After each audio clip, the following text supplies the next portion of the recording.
وصل حميدتي إلى ولاية نهر النيل، زيارة خاصة إلى منزل البرهان، استقبال بحفاوة ونقاش حميمي حول مستقبل السودان.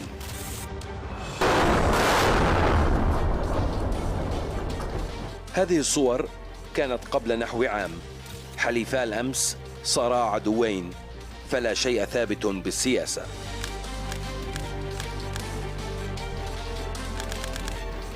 قبل نحو 20 عاما كان اللقاء الأول بين قطبي الصراع في السودان.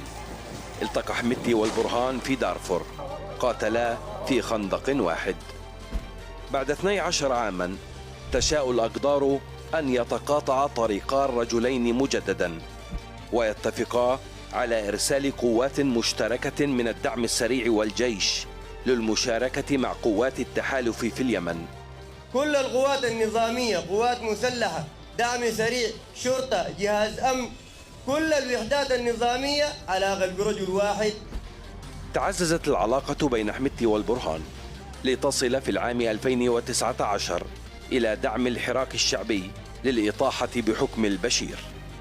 قوتنا في وحدتنا، كلنا قلنا الكلام ده، قلنا قوتنا في وحدتنا وما زلنا بنقول الكلام ده في كل يوم. احنا قوتنا في وحدتنا، نحن وحدتنا وتماسكنا هي وحدة وتماسك السودان. واليوم ينفرط عقد التحالف بين حميدتي والبرهان، فالسودان كأي سفينة لا يمكن أن يقودها قبطانان.